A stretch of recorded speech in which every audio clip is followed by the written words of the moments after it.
Advertising works. I saw an ad about the Subway foot-long cookie, and I was like, oh, I have to have that. And after I fit the gym today, I went to the local Subway and bought one of these suckers. In fact, I had to wait for it 5 minutes because they weren't open yet. And yeah, it's $3.99 Great British pounds. It is not worth it. It's okay, but it's not $3.99. It is a lot of sugar. It is a lot of stuff, but it's not there. And mind you, I did have a piece of it when they took it out of the oven, and it's the same thing. For some reason, the chocolate chips in it just don't melt properly. So advertising works. It can make you do stupid things. Hi, it's your favorite nobody. My pronouns are KFC. You can probably tell. And I would like to talk about the situation with PlayStation. My relationship with PlayStation, with Sony's PlayStation, started somewhere in the late 90s with PlayStation 1. And it was a love at first sight. PlayStation 1 meant a lot to me. It ruined me in some ways because it completely destroyed my grades in school. It got me to a point where I was asking people for change to go and play because my parents wouldn't feed the addiction. It was bad. It was a proper addiction. You know, that jump from Nintendo 8-bit to Sega 16-bit to the back then mind-blowing 3D graphics of PlayStation 1, the ergonomics of the controller, the ease of use, the fact that you can play on a big screen and it looked fantastic. The games, I mean, the list of games, my goodness me.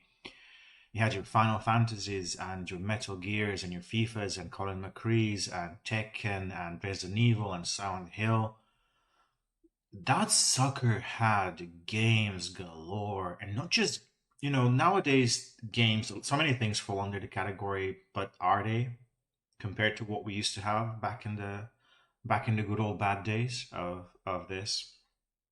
And I still vividly remember I was playing WWE, I think, and at one of the local PlayStation cafes, and they were bringing in CRT screens and computers, and I was like, come on, you know, this is where it's at. It's PlayStation. It's so many great games, and then that place grew from 3 computers to 5 to 10 to 15 to 50, and people were playing Counter-Strike. And I was like, look at the graphics. It's awful. It's plain. It's stupid. It's just people with running around with guns. What is this nonsense? And I remember finally acquiescing to trying a game on, to game on a PC, and we played Counter-Strike. And I forgot about the PlayStation. I actually just forgot about the PlayStation completely. And I think the key point about the PC and PlayStation back then was that, yes, the PC did not offer nearly as many games or nearly as great games as PlayStation had, in my humble opinion. Fight me, well, don't. But, Um, but there was something else about it. There was the setting up, the troubleshooting, when the internet turned up the access to adult entertainment, um, the ability to script, the ability to engage in internet relay chat, IRC chats. Suddenly, the computer just felt more a more complete package of home entertainment. It just did all. You could play games, you could mod games, you could connect to the internet, you could talk to people, you could pirate games and software. You could do it all. You could do it all.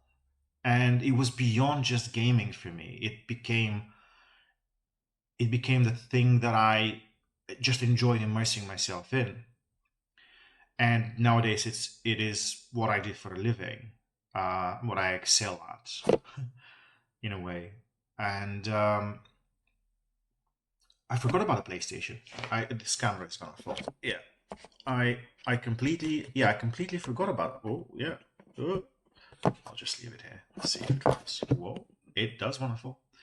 Oh, yeah, I completely forgot about the PlayStation and any console for that matter. I didn't care for Xbox, didn't care for PlayStation. I saw a lot of great games coming out. The Uncharted series, Halo, which I've never really played because they were Xbox exclusive. Killzone, again, all your Tekkens.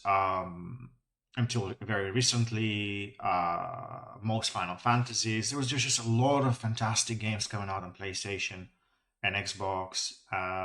Eventually Switch, but I was like, nah, fam, PC is where it's at, and I haven't looked back. I haven't looked back until today, until recently, when the PlayStation Pro was announced at the price it's announced at. People seem upset, and I don't see anything unusual. I honestly don't see anything unusual in what's happening. In that a console is not for enthusiasts, and a console is primarily for people who want a game but don't want to know much about computers or troubleshooting, or it's just a couple of cables. You get one cable to your TV, you connect to your Wi-Fi, use a controller. That's it. You don't want to think about things much. You just want to sit, game, switch off, do something else. Um, and I think for that purpose, whatever offerings that are out there, they're good enough. That's why I don't really buy the handhelds. I mean, I like them, but it doesn't make any sense to me personally to have a computer in your hand. I would understand if it's a console like a PlayStation, like a PSP or something, but or a Switch, where it's a bespoke system that's just easy to work with, and you don't have to optimize and tweak and so on. And this is what I want to remind people is that I don't think Sony is tone deaf necessarily, and I'm not defending anyone. Corporations don't need defending. Um, it's more about how difficult it is to build a brand, sustain a brand, continue to develop on said brand, how difficult it is to produce these things and to sell them. And sometimes, unfortunately, um, a decision is made early on, and then things are happening around that decision. They're like, okay, somebody says we need to sell at this price because we're hemorrhaging money in other ways, so we need to do something about it. And in a way, PlayStation 5 Pro is almost a damage control of sort. It's like a band-aid to a gun wound. Uh, and I get it. If somebody was looking forward to a PlayStation Pro and were hoping to upgrade and they were hoping for a good price, it sucks that it's not the case. But on the other hand, that's the decision of the company making these things. That's how they think.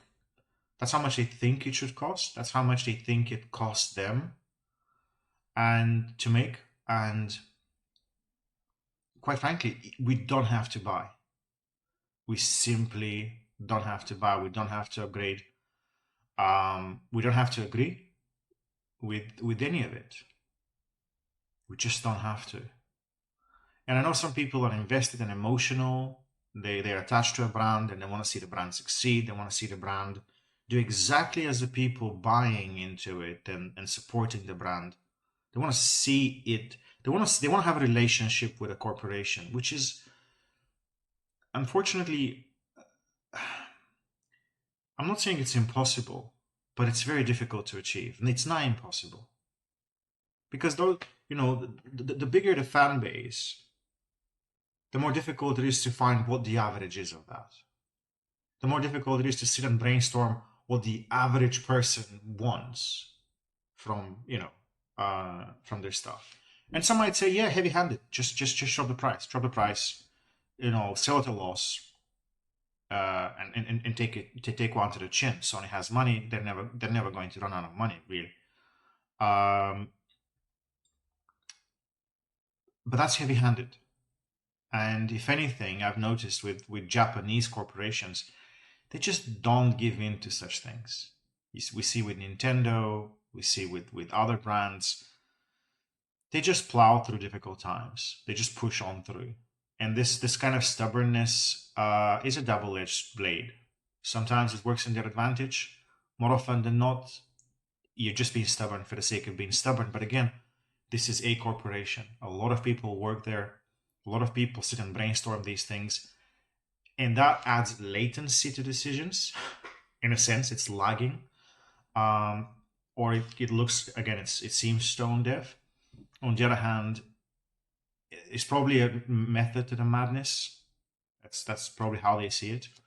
In any case, I think the best way to approach gaming in general is to game on whatever is available to you, on whatever draws you in. And if something's out of reach or financially doesn't make any sense, you don't have to buy into it. You simply don't have to buy into it. And the companies making these products, they will find ways to adjust. They will find ways to pivot. They'll find ways to read the room and figure it out. And again, there may be more latency. And there may be more delays. There may be more dissonance between, by the time they get the information to the time they process the information and then regurgitate a product. It's tough. It's tough because even if you give people accurate information, that doesn't mean they'll make good decisions with it or they'll make the right decisions with it. Or maybe they, from the time you collect information to the time you process it, to the time you develop something, to the time you release something, that whole mechanism is imperfect. Always has been. Always has been. There's not necessarily a recipe for success, if you will. There's definitely a ways to do better and ways to do worse. This point in time, Sony is doing worse, or they're kind of hurting their reputation a little bit, PlayStation. But that's fine. It really is fine. And again, if you were waiting on a PS5 Pro to buy, and now it's out of reach, that's fine. It really is. Because ultimately, it's not going to stop you from gaming. If you enjoy gaming or if it's your favorite pastime, go ahead and do it. And just wait for the sale and observe. Yeah, just watch the space, see how it develops. But that's all I have for now. Thanks for listening. I'll just stuff my face with this because I hate myself. And then, yeah, we move on. Thanks for watching.